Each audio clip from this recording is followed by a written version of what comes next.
Joining me in the Room podcast to talk about his fight coming up this Friday night at CES 73 is Sam Watford, Super Saiyan. What's up, my man? How are you? First time on the I'm show. good. Pleasure having you on, bro.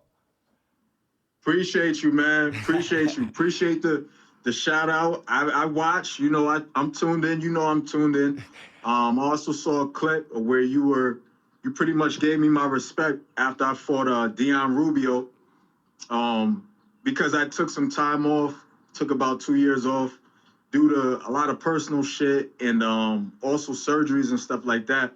So like a lot of people, maybe like some of the younger guys or people that I don't know that don't know me and that don't know how influential I was to the East Coast MMA and in the sport and all of that.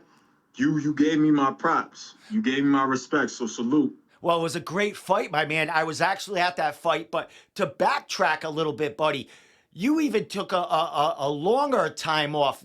The last time I saw you fight before the CES fight was at Bellator against Cameron Lashinov. And Right. that was a great fight. Now that was in 2017. Right. What happened in that gap? Because you didn't come back until till 2021, I believe, for that tournament that Premier had. Okay, exactly, right. So between that time, I actually fought with the fully torn LCL. 2 weeks prior to that fight, I was wrestling and in training camp, I was feeling good. I was ready. I was in shape like I always am. And the guy, he went for a throw, and I kind of like braced on it real lazy and lackadaisical because I got good balance. And my knee just snapped and went the wrong way. And from there, it was fucked up. It was fucked up for a while.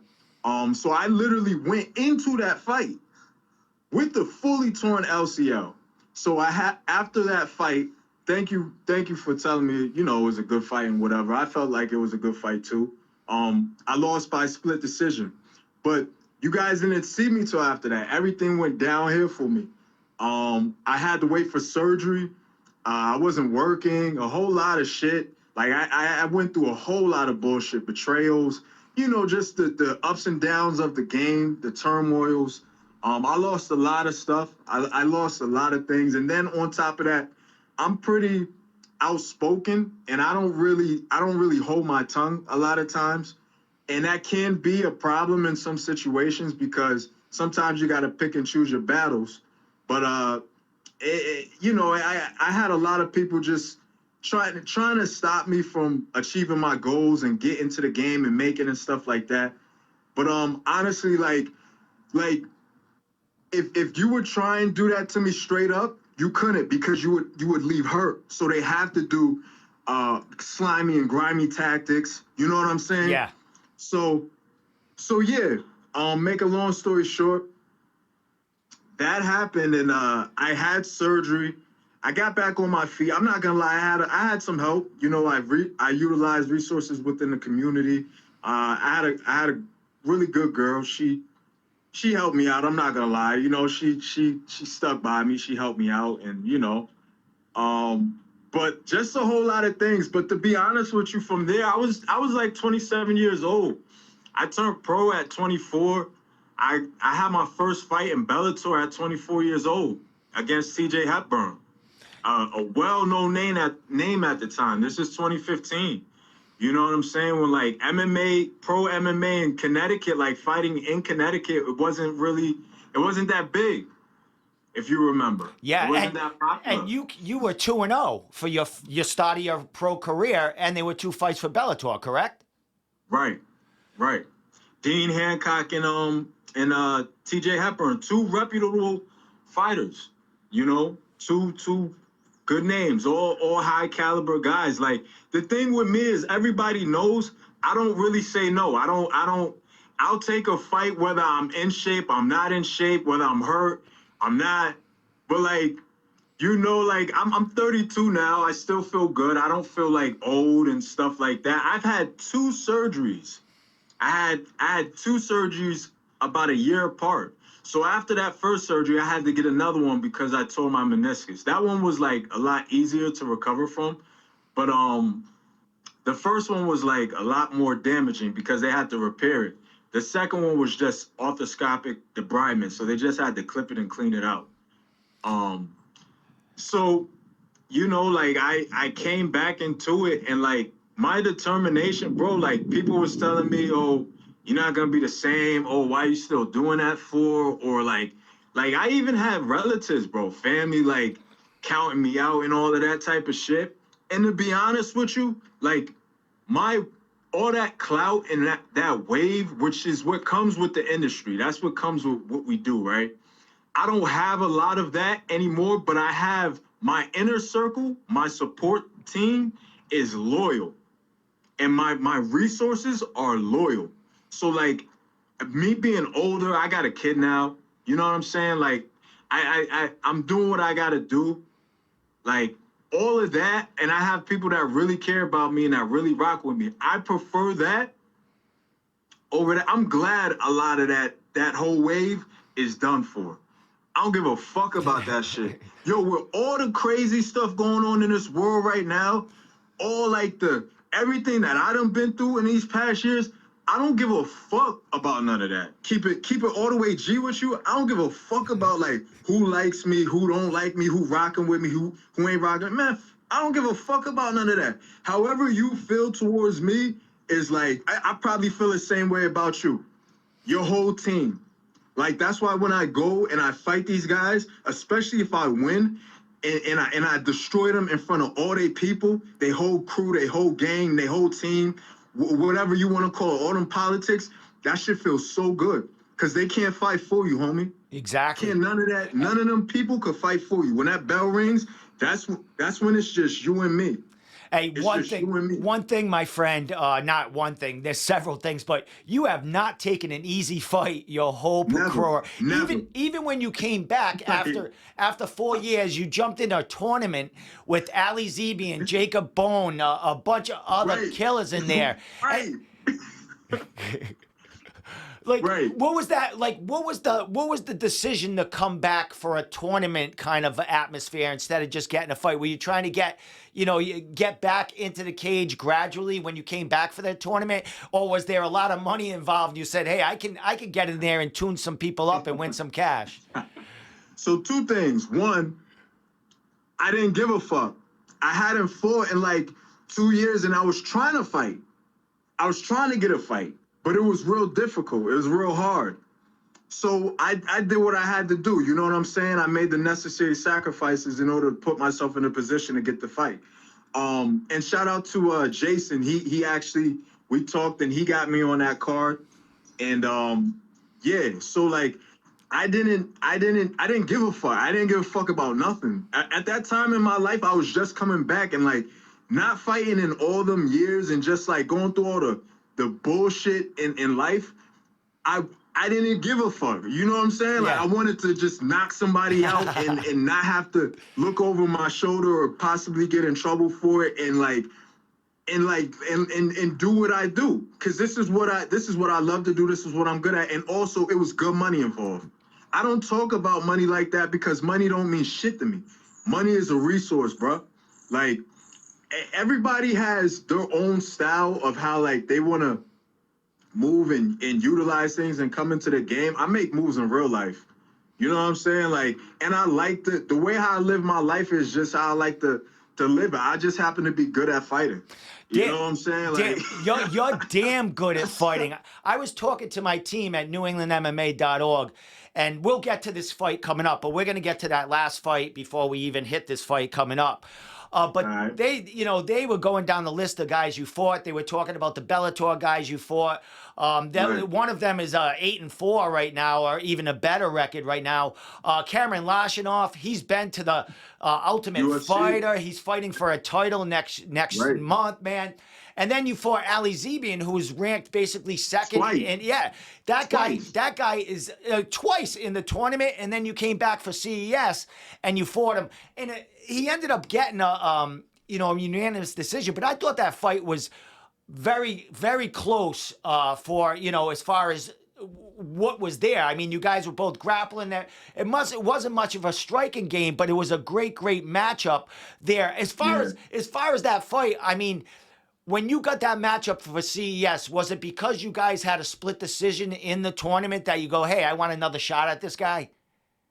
Well, I mean, more than likely, because honestly, so that first fight, if I'm looking at it from a business point, right? If I'm the promoter, if I'm one of these guys, it makes a lot of sense to do because our first fight, there was a little bit of bad blood afterwards because it was controversy on whether or not I held a knee bar. I caught him in the knee bar at the very end of the fight, and whether or not I had it and whether or not I held it too long. I did hear it pop in my hands. I knew he was a little bit hurt after it or whatnot. I mean, I gotta go back and look at it. I don't feel like I held it too long, and if I did, it wasn't on purpose. But I hadn't fought in years, so my adrenaline was up, and I just wanted to kill somebody. So I'm not intentionally holding on to a knee bar on purpose. Like I'm intelligent enough and disciplined enough to let go. So that was bad blood. He felt some type of way about it. His team felt some type of way about it. So we all right, let's run it back. So we ran it back at CES, and it was a good opportunity because I had just fought Dion Rubio and was winning that fight up until the last round, and I got caught in the guillotine. So some of the fights that I have, I like to fight. I don't really like to run around and point fight and just hold on to you and stuff like that. I like to fight. So I got caught in that guillotine when I shouldn't have, and I could have probably fought a smarter fight and would have won. But I'm getting back into it, so I want to get down. And that can leave you open for things. I'm a veteran though. I got experience, but now that I'm back in it, I just want to keep winning and keep proving myself. I'm 32, but I don't feel like it. I've had 2 surgeries. I don't feel like it. They told me I wouldn't be able to compete. I wouldn't be able to get in certain positions, but I can. I changed a lot of things after surgery. I changed the way I was eating. And to be honest with you, to be completely transparent, I don't really talk about shit like this because I feel like it's regular life. And the only reason why a spotlight might be shined on you is because you're on a public platform. But this is shit that everybody goes through or whatever. Everybody got a vice. But when I was in Bellator and I was in my 20s and I was fighting them, I was destroying my body by drinking every single day and partying every weekend. So I was in my 20s. I just turned pro. So and then I got all these people around me. Not all of them were bad, but some of them is just riding the wave. So Yep. It is what it is. And so I changed a lot of that. I eat pretty healthy now. I try to get sleep. It's hard, but I changed a lot of my workouts and stuff too, to not neglect certain muscle groups. So yeah, I don't feel like a 32-year-old, man. I'm ready to fight. The last dude I just fought, he was 25, I think. Yeah, Timmy He was Timmy 25. Tyler, Yeah. and you put it on Yeah. him, bro. That was back in March, man. I For do, Cage man. Wars. Now that fight, my man, he couldn't continue it. Well, the doctor stoppage, but you busted that kid up. Yeah. Massive elbows in his guard, my man. And you were actually saying something to him. What were you saying to him? Were you telling him, man? Were you telling him about how bad the gash was? You were saying something to him while you were landing elbows on him. Yeah, I was talking to him because the day before he was being real ignorant. So we got into it the day before at the weigh-in because he wasn't trying to make weight, and he's just being an undisciplined sack of shit. And he got personal. He talked shit, so I talk shit too. All right, cool. We talking shit. I could do either or. I could keep it professional and not say nothing, or I can talk shit. Because I feel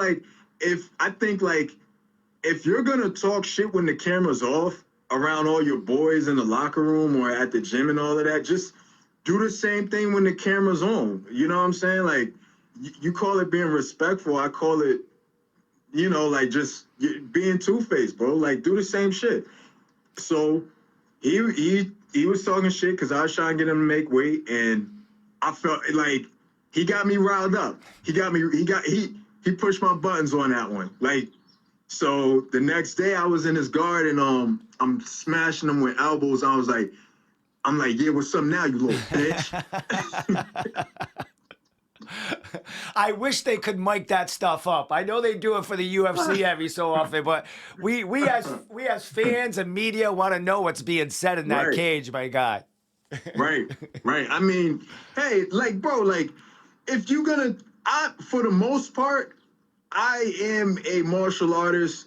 I am a respectable guy.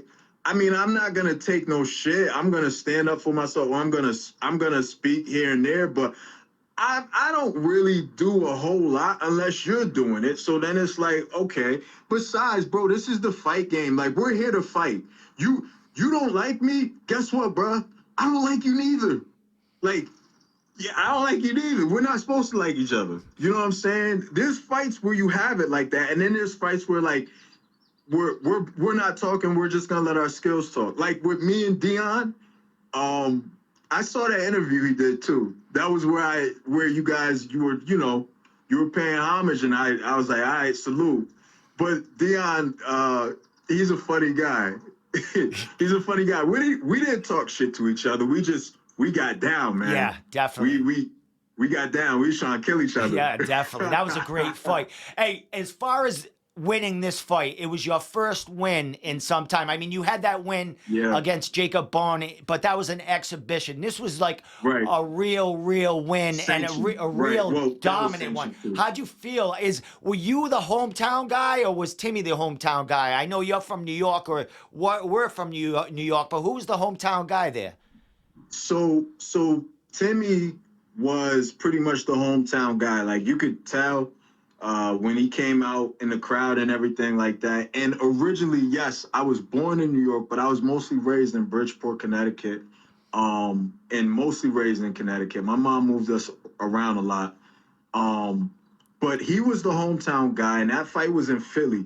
He's from Jersey, I believe. And like his city or whatever is like, it's like, I think 20 minutes out from Philly. So he was training out there. They all knew him and stuff like that. Some of the guys knew me too from Hensel's. Some of the Hensel's guys, the Hensel New York guys, they knew me as well. So yeah, some of the Hensel's guys, they knew me as well. But like he was definitely a favorite. If you didn't know like the work I put in on my repertoire or none of that, you wouldn't really know me. But they knew me after the fight. Yeah, they loved it. They loved it. So that's what happened when you won that fight. Whether they didn't like you in the beginning, they liked you after on that performance. What was that feeling? Feeling when you knew you took that fight? It was cool, man. Honestly, I don't really let it get to me too much. I don't try to let people gas me up that much and stuff like that, because the fans usually, they love you one day, then the next day they hate you or whatever. So it is what it is. I don't really focus on the crowd. One thing I will say is that when I came out, I didn't get booed. It was pretty neutral. It was like, all right, we're going to see what's going to happen. And so my energy was there too on top of it. Like they played my song and like my energy was there. Like you could see it in the fight. I didn't back up. Like I was there. I was ready to fight. So it was like, all right, we're going to see what's going to happen. But it was cool. The fans, they wanted to take pictures. They talked to me. I talked to them. It was Philly, so I'm in the hood. It was hard. But to be honest with you, like I try to keep a pretty clean cut image. But like if you know, like I'm not no stranger to the hood. So it wasn't nothing new to me, honestly. Well, shout outs to Philadelphia. Definitely. With this fight, man, coming up, this is going to be your third time fighting for CES, correct? Yeah. What's the draw there? They just get you a good matchup.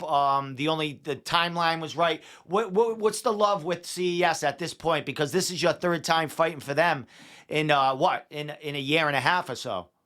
Yeah. So I think honestly, I think that like even when so my thing is like even when I lose a fight or if I lose a fight, the people really don't give a shit because they know I'm an exciting fighter. I'm a good fighter for one, and I sell tickets without even having to try. I literally fought Ali Zebion, and over 50 of my old students showed up for that fight. And a lot of them I didn't sell tickets to, but they showed up. Like it was a group of them, and we were all talking and like it was like, and I hadn't seen some of these guys in years, but they know I'm fighting. They show up usually, especially if they know it's gonna be a banger. So I'm an exciting fighter. On top of that, like sometimes some of these guys, I'll take a fight 2 days notice. Oh, this is something I did want to say. So I'm fighting Romano Medina. Yep. He After I fought Timmy, like I wasn't training, and I was probably like maybe 3 to 4 weeks out of camp. I wasn't in shape. He needed an opponent, and they offered him to me. From what I know is that they offered him to me. He turned it down. I said yes. Off like they gave it to they offered it to me. I said send a contract. So I said yeah. You know what I'm saying? So he turned it down. I don't know why. I don't know what happened, but all I know is he turned it down, and I wasn't in shape. You know? Now he turned the fight down, but eventually he said yes. Correct? Yeah. Yeah. So right. So this card coming up, I don't know. I don't know. Maybe he needed more time. Maybe he was preparing for an opponent, but all his guys be pulling out. His guys be pulling out or things be happening. He doesn't get a fight. So like, I don't know. All I know is I said yeah, and I said yeah again. Like they know. Like if I want to fight, I'm gonna fight. Like I usually don't care who the guy is. Like you know. And that's a problem. That can be a problem business wise. Like if you're trying to, you're trying to, you know, uh, build up Yeah. and stuff like that. But I like to fight, man. Well, definitely you like to fight. He's no, I mean, even though he's 1-0, he's had a Right. tremendous amateur career. Like you said, Yeah. he's had a bunch of fights fall through in his amateur career, and I think in his pro career to get it started. What do you know about him as far as I know I think he's part of Tyson Chadier's team. I don't know if he's Yeah. still under that management, but what do you know about this kid other than he's 1-0 and what you've seen from maybe his last fight, which was a split decision in his pro career? Right. Right. I couldn't find that fight anywhere. You can find all my stuff everywhere. So, what I do know about him is he fought one of my teammates. He fought Eddie. And Eddie took that fight. That was like his first fight ever, and Eddie did very well against him. I saw he fought the guy Cedric. He seems like a pretty well-rounded fighter. He likes to grapple. He knows how to box and do Muay Thai and stuff like that. A lot of stuff that I like to do too. Honestly, he's not a bad fighter. He's all right. You know what I'm saying? He's not a bad fighter. But to be honest with you, like I'm going into this fight with bad intentions. Like I want to make him regret even saying yeah to me. Like, you know what I mean? Like, Yeah. like you got the wrong guy. Like, like so. I at this point I'm 3-4, I believe, and I got a pretty extensive resume, pretty tough resume. He's 1-0, so like looking at that from a business standpoint, that's like a come up for a guy that's 1-0, whatever. But if I want to make you regret even thinking that, you know what I'm saying? So like my game plan is no secret. There's no like I'm gonna sprawl and brawl. I'm gonna come forward and throw heavy hands and heavy feet. Well, you said you're 3-4. Out of them 4 losses, 3 of them losses are decisions. So Yeah. you don't go down. You know what I mean? You're either in there to win or you're taking these people through a grueling 3 rounds or so, my friend. Right. Before we get back to that fight, you mentioned Eddie George, correct? Yeah. Now you fight or train out of FAA. Nick Newell, your head coach. Yeah. So Yeah. Eddie's fighting on the same card. How is that? How does that feel to fight on the same event as one of your trainer partners? and being training, Lit. training full throttle with somebody that's actually, getting ready for a fight the same time you are. It's lit, man. Still sharp and still. It's lit. Now Like, that must be a war in there. You guys are two. Eddie's a lightweight, correct too. So you guys are two lightweights going at it in there, right? yeah, man. Yeah, we push each other, man. We have some good sparring. Yeah, yeah, we push each other. So as far And honestly, it makes I believe in training and sparring with guys that can push you and you can push them because that's how you get better. If you're not training with somebody who can like one day you're getting the best of him or he's getting the best of you or and then you guys just keep going back and forth. If you're not training with people like that, then you're not getting any better. anyone else in there that's pushing you just as hard as Eddie? Who else are some of the guys that you're Yeah. getting work with? Some of your main training partners that are getting you ready for this fight. Yeah, so my we got Eddie that pushes me. He's good to train with. My boy Justin, we've been knowing each other for like years now. We've been training together for years, and it's always been like that. He'll push me, I'll push him. A young up and coming guy. He's a light. He's like a middleweight, I think, or a light heavyweight. Q, he's good. He's good to train with. He pushes me too. A lot of good amateurs. Cully, he's up and coming too. He's in the lightweight division. He's getting better, and he pushes me too. He surprises me a lot. Kid out of New Haven, and my boy Arslan. We've been having dog wars since we started. We started together. Him, Nick. When Nick is on the floor, man. That motherfucker, man, Nick. Nick is different. Nick, he pushes me. He keeps it real with me too. I'm trying to think who else. Luke Mahan. A lot of good amateurs, man. Yeah, and Charlie. You got Charlie.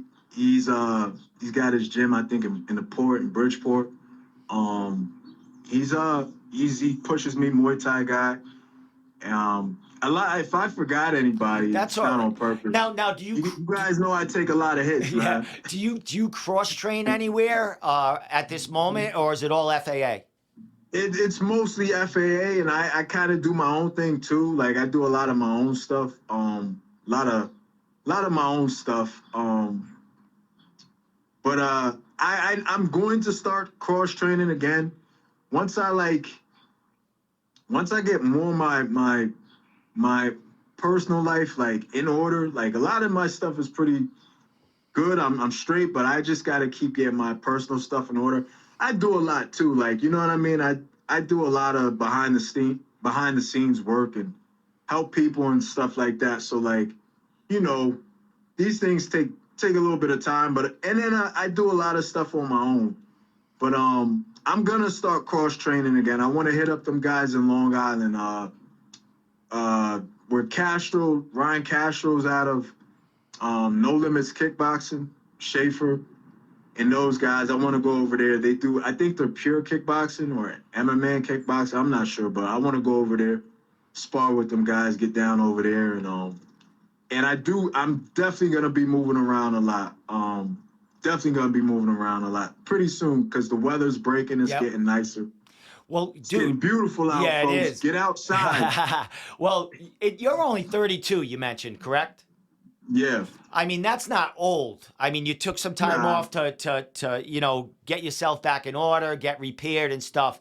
It seems that you're fighting pretty regularly now. You get this win here. You're 500. You got a couple of wins in a row, and you took out a pretty high prospect here and a New England cartel guy. What does a fight, what does a win like this do for you at CES? I would imagine it's going to be on Fight Pass. What does a fight like this, a win like this, do to your career as far as moving forward? Well, I think it's good. He's not like he has more. I'd say right now at this moment he probably has a little bit more momentum. I'm more like more of the veteran guy. Like I my resume is probably more extensive, but he's he's he's uh he's got like a lot of clout behind him. So I think it would be good. But honestly, like the way how I look at it is like I gotta just keep going. Like if like I beat this guy, I fight him, I beat him after this fight. Like I just gotta keep fighting. I can't just relish on this one and think like, like I look at some of the guys like Nick, like I look at Nick. Nick's record is I think it's like 18-2 or something like that. That's a lot of fights. Yeah.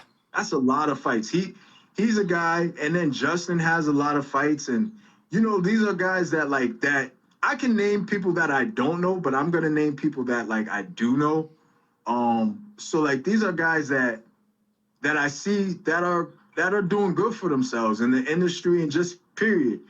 And I look at that and it's like they're not satisfied. They didn't just go, oh, I got this win over this guy, or oh, I got that win and now that's it. No, I look at it like I only got 7 fights. I need like 40 more fights. Well, you keep going this way, my guy. You're gonna get to that level.